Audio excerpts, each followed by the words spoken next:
All right, so here we go. This was the lesson from this week. I'm posting both of these lessons close together. I want to catch up on these. Technically, I still had one I didn't do when I had a sore throat, but that's okay, right? I think so. Hopefully, it is. And I'm going to show you.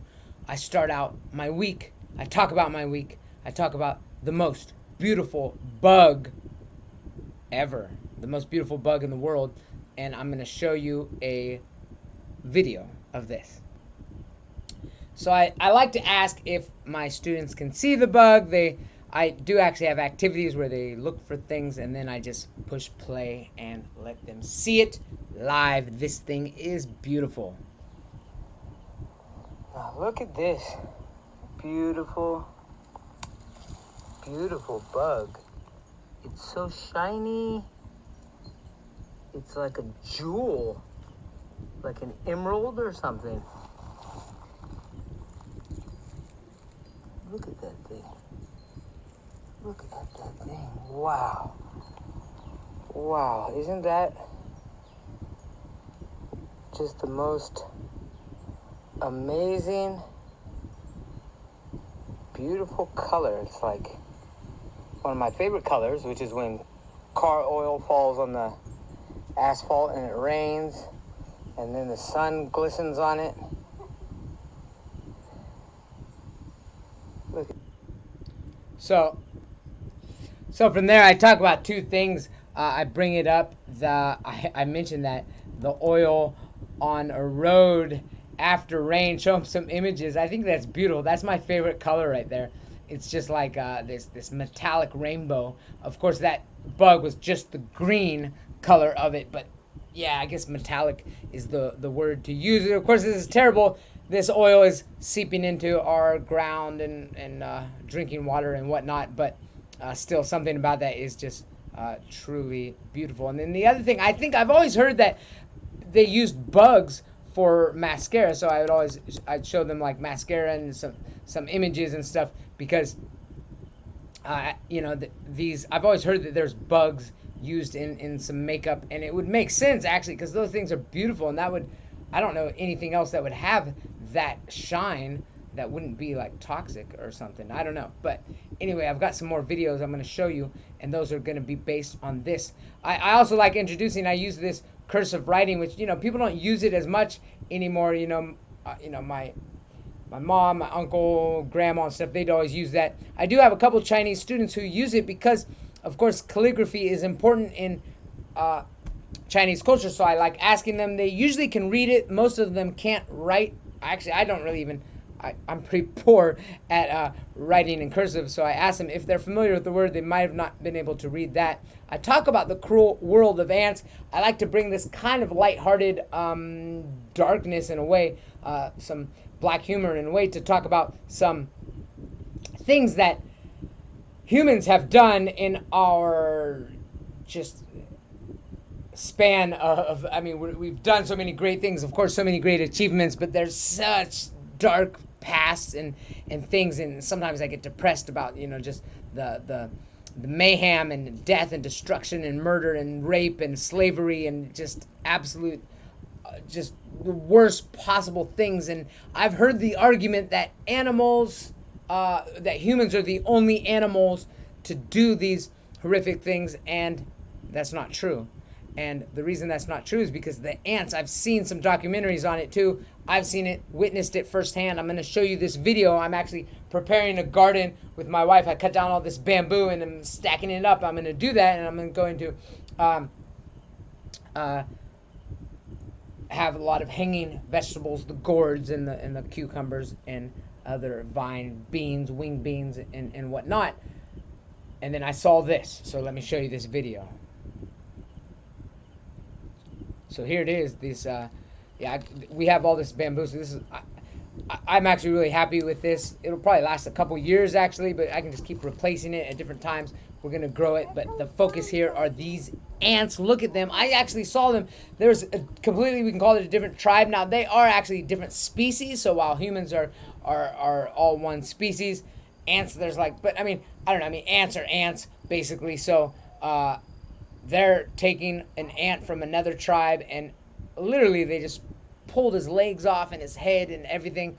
Sometimes ants actually enslave they grab people and put them into their work camps. I mean, it goes on. I don't know. That makes me feel a little bit better on some levels. And the last little video from my week, I met up with my mother, Ice, and my son, everybody. We visited this garden. Actually, it's not a zoo. It's not for animals, but they had it was a garden and waterfall, and there was a camel, and there was an ostrich. So it was kind of interesting. There's also a playground, lots of different things. I'm going to show you this video. As you can see, that, I mean, his head is backwards and flipped around. Pretty crazy looking. I have a video. I mean, his head was more even twisted back prior to this. But I'm going to show you this video and talk about camels today in our first part of the lesson. Yeah, man, I've never seen a camel sleeping. Or his eyes are open. Whoa, whoa, whoa, whoa, whoa, whoa, whoa, whoa. Settle down. Humpback. All right, so there we have it. I'm going to go ahead and close this down, get to our lesson, get on it. The first lesson is, the first part of the lesson, short little paragraph, a warm up. Camels, the desert ship. Camels, often called the ships of the desert, have unique features that help them survive in harsh climates. Their humps store fat, not water, providing energy when food is scarce. With long legs, big eyes that spot danger from afar, and the ability to drink up to 40 gallons of water in one go, these animals are true desert champions. Now, in this one, that I like focusing on some words. Harsh, again, always using Google Translate just to pop it up if there is confusion, and then ask them to tell me back, explain it, what it means. Make sure that harsh climate could refer to, arid desert heat, as well as some frozen Arctic land, and any area that has extreme weather that would make it difficult to survive. And I was once told when I was young, and believed it for a long time, that the humps held water. I don't know if that myth is still going around. I've actually never cut open a camel. I can't verify it either way, but it makes more sense. Actually, their stomach is held in their stomach. One of my students said, if you ever die in a desert with a camel, don't cut his stomach open and drink the water because it's poisonous. Makes sense. I don't know. He must have heard it somewhere. Probably true to some degree, but I've been thirsty before. I'd probably do it. I'd probably would drink. It's just like people always say you won't drink salt water if you were dehydrated on the ocean, but I would still do it because I know what it feels like to be thirsty. But anyway, what we're going here, I like focusing on gallons. I show them the difference between gallons. I ask them, do you know what a gallon is? Is it, we use measurement, volume, talk a lot about it. There's a lot of opportunities for language, and volume could be capacity, but then volume has two meanings. It's turning up the volume of a radio as well, or a stereo, or anything, music, and it's also the units, or when we measure things in 3 dimensions, and then I talk about all of those. We go over length, width, height. I mean, that has nothing to do with this lesson, but it's a side that actually does prove useful for a lot of students. Some of them know it, but they forget it. It's good to reinforce it. So let's just go ahead and jump to the vocabulary words. One word was scarce. Now, scarce was used as an adjective here in this, but I have it as a noun here, so deal with it. Again, climate is general weather conditions in an area. Champion is a person or a thing that is better than all others. Gallon, a unit for measuring volume, especially liquid. Hump, a raised part on the back of some animals. Scarcity, the state of being in short supply. I'm thinking, They said 40 gallons of water. That's like 150 liters of water. That doesn't seem believable. I'm just thinking about, I mean, I've always heard like we're 80% water. So I'm just thinking about like that's not, could they actually drink 40 gallons of water, or are they just like saying water content of their, but no, I don't know, man. That's crazy. But yeah, they do got to survive a long time. And so, I don't know, look into that. Again, this is an English lesson. Don't take any of these fun facts. I use ChatGPT. We talk back and forth. I create these lessons going back and forth. Takes a lot of time, a lot of effort, a lot of skill to use ChatGPT really to create lessons like this. So I'm not, it's just like when the internet first came out, people, it's a tool, it's a great tool. I'd be happy to show English teachers how to utilize it to make lessons. Still takes an incredible amount of time to make these lessons. That's why I have, a handful of students that I'm able to deliver this instruction. The next one is fill in the what? Fill in the blanks. That's right. Camels are often called a lot of students said champions of the desert. And I said, okay, if it works, it sounds good. We actually learned ships, but we didn't explain why. We will get to that in the critical thinking question. So let's go ahead and continue this. Again, any answer, I'll take any answer. There aren't a list of words, so you don't have to cross them off. I'd accept champion. Their humps store fat. I heard energy. I'd accept that. Store fat, which provides energy, or, energy is right there. But something like that. With large eyes or big eyes, animals can spot danger from a distance. Always opportunities. Spot. Leopard has spot.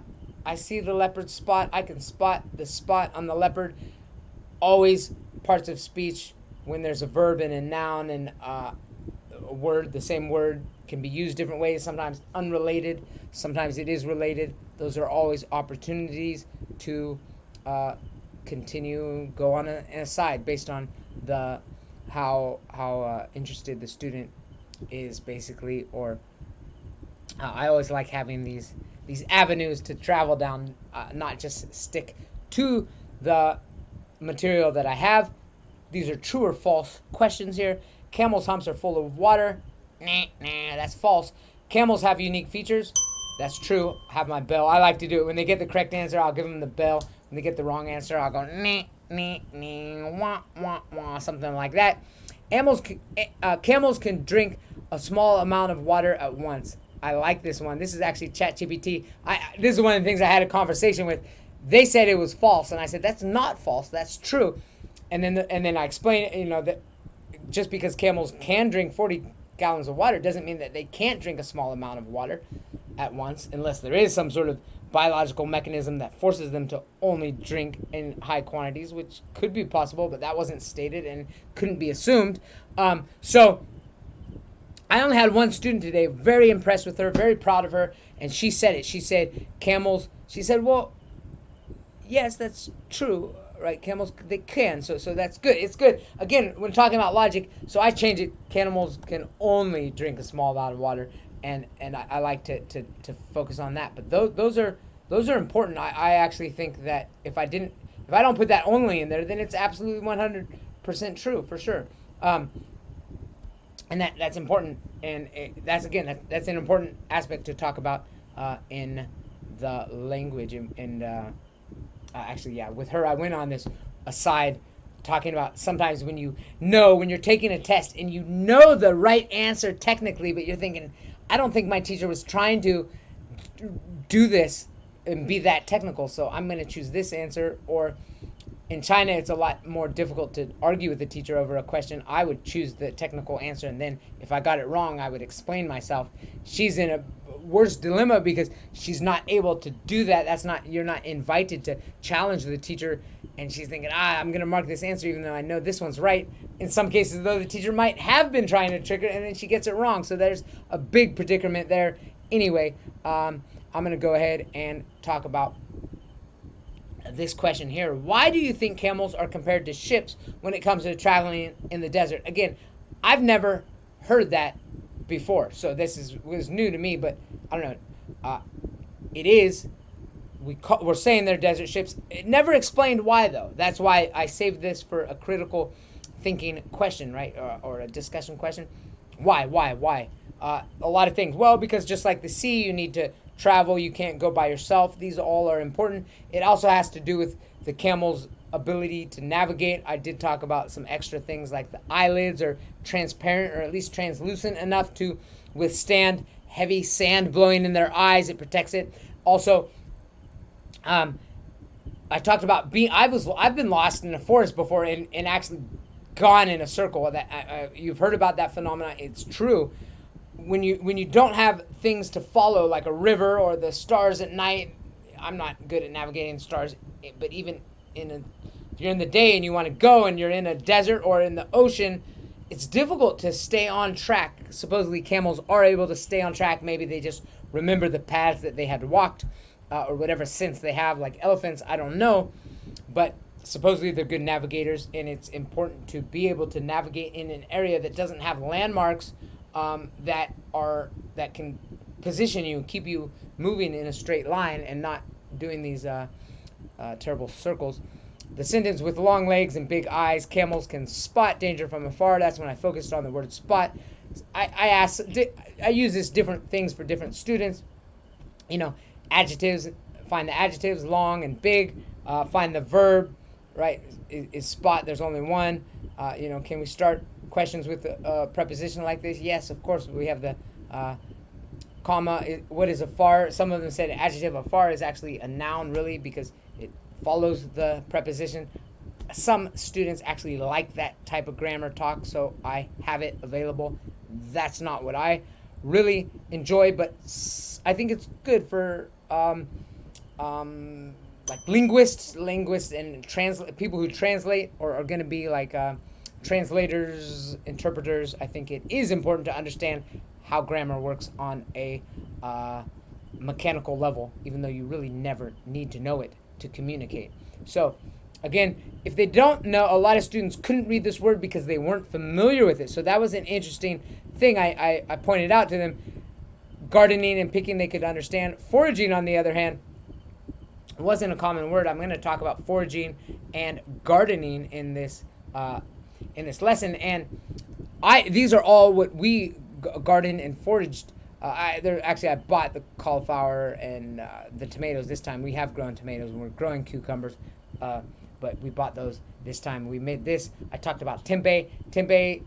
Tempeh, actually, I looked it up. I was thinking it's tempeh from China. It's fermented soybeans like tofu, but tofu, I talk about that. Some students have had tempeh. Tempeh is actually from Indonesia originally. It's fermented soybeans, but tofu is more of like a fermented soy milk almost, you would say. So I don't know if somebody did it. They made the tofu and then they decided to also try to make tofu with the beans and came up with tempeh, whatever. But mash it up and put some tomatoes and we had some lime and cilantro, miso paste, dalgio, something like that, to dip all of these in.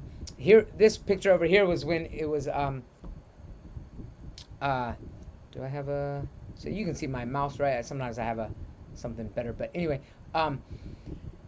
what was really amazing, and this is actually the first time I asked them if they know what this is. This is a banana blossom. A lot of people, I don't think I knew bananas grew. I didn't know that banana blossoms grew like that, but now it's common knowledge to me. But, bananas grow like this. They come out with a flower. I have them all the time. I cut those out.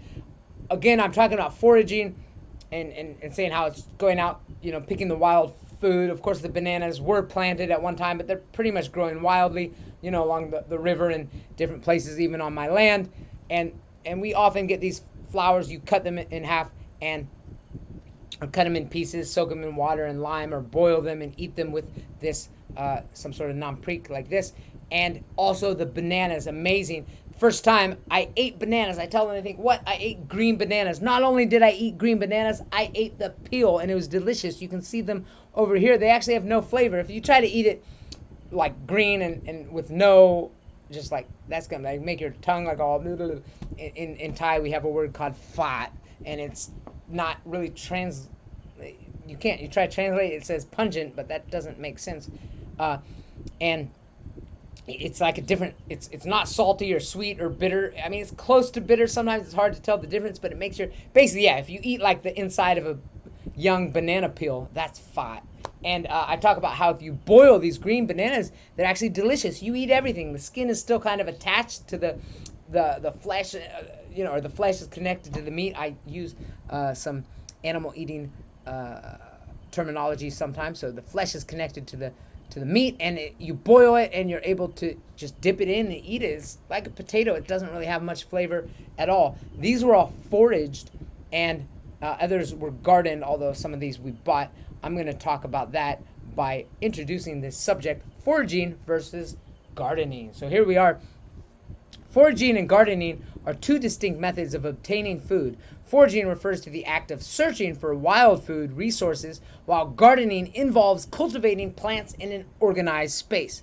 Many ancient civilizations relied on foraging before they transitioned to agriculture. Gardening allows for a consistent food supply, but foraging connects people directly to nature. Both have their own merits and challenges.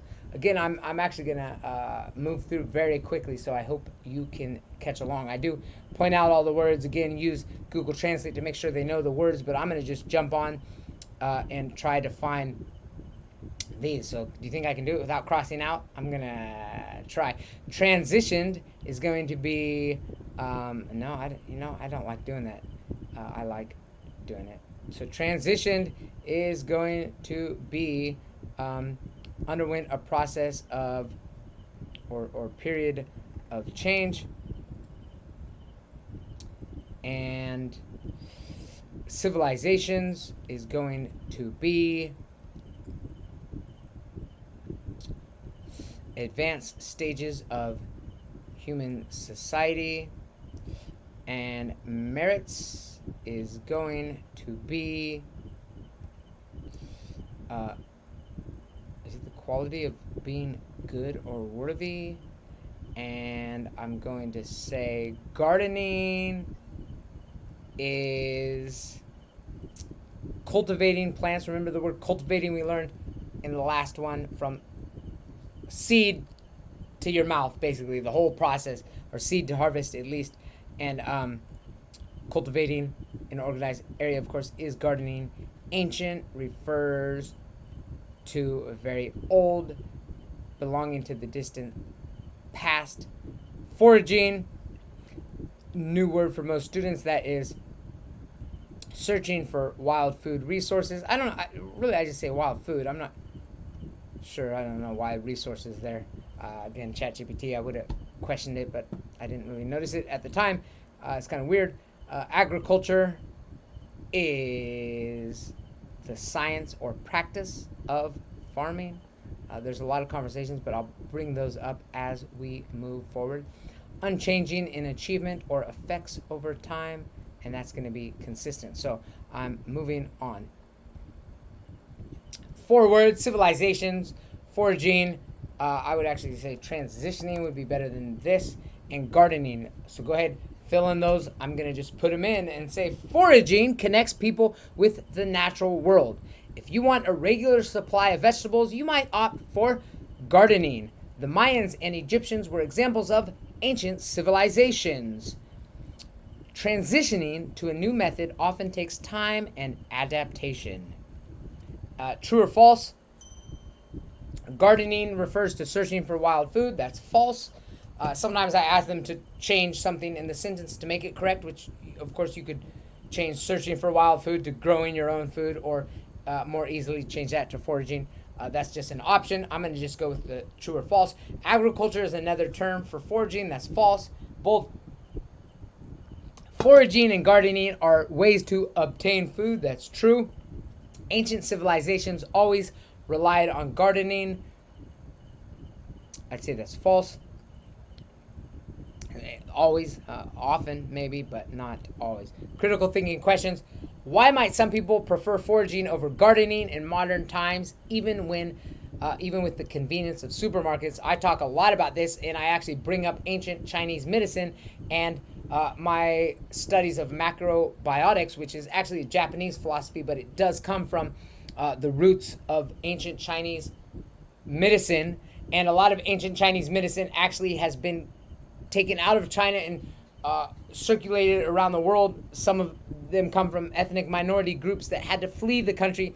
So sometimes Chinese students actually aren't aware. It's not taught maybe as early on, although some of my students' parents are aware of it, and they do take some herbal treatments for certain issues. They have a heavy reliance on Western allopathical, pharmaceutical, and I try to reintroduce some ancient Chinese wisdom, ancient human wisdom, and talk about that. And what I'm getting to there is that by foraging, you're guaranteeing a hallmark of macrobiotic philosophy, which again is Japanese, but has its roots in ancient Chinese medicine, and that is that you eat your foods locally grown, native to the land, and in season.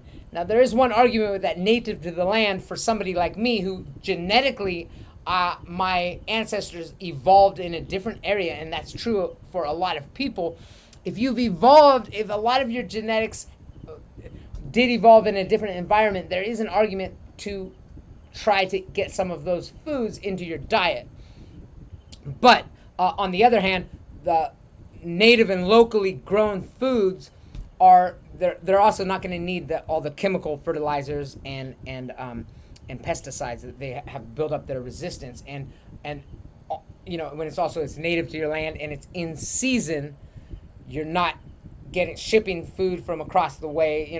You want strawberries in summertime, and they're shipping from Australia, picked when they're green, packaged in nitrogen blasted before they put them out on the market shelves. It's not going to be as nutritional. I mean, like, obviously, I mean that's like, right. I mean, but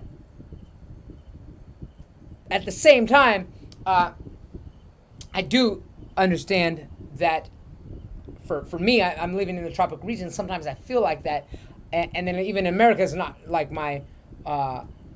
That's not where most of my evolution took place. Looking at my ancestors, so I have enough mix that I think I can adapt. At the same time, that's important. The ability to adapt is actually part of evolution, and we do have epigenetic changes. These things are actually very complex. My point is that I do understand an argument for eating foods that are natively grown as being more healthy, but I would still generally saying locally grown, native to the land, and in season are going to assure the most nutrients, and you're going to be able to forage for it. It's available. It's what's there. Also, those even just humans, again, I'm in a hotter climate, so my body might need these things that the nature produces and alert me for whatever reason to get their seeds. I mean, we have this interconnected relationship, and I talk about this, and it gets very spiritual, and I won't go too deep right now, but that is, I already have, but you've got some of the ideas. Again, this is, when I present this, and this is what I'm thinking, like, okay, does this benefit anybody? I don't know, because in my lessons, I talk a lot less. I'm eliciting information. I get my students to talk as much as possible, but I don't have, I'm doing this, I'm trying to talk about the things that come up in our conversation. So I don't know, this might actually be beneficial for other English teachers online, give them ideas. I don't know. Let me know if this benefits you, why, how. I just kind of like having it up here and seeing if anybody likes it. I may develop it as time goes on. The next question is, how have advances in technology impacted traditional gardening techniques? You know what? I actually do not have enough time to go through all of these, so I'm going to get to the good stuff here. To tell you the truth, we had etiquette. Now, I'm going to just read this, talk more about food. I said, you know what? I actually didn't do this for I did this for one student, and I'm going to maybe talk about this one later. I might add it on to the next one, or you might never get it. That's just the fact of the matter. I am going to see what's going on next week. We do have the Mid-Autumn Festival and Chinese National Day. A lot of my students will be taking off some time, but as long as I have one, I'll be making new lessons, but I'll probably be utilizing this, so don't worry, you're not going to miss out. We'll probably talk about this next time. Have a good one. Bye bye.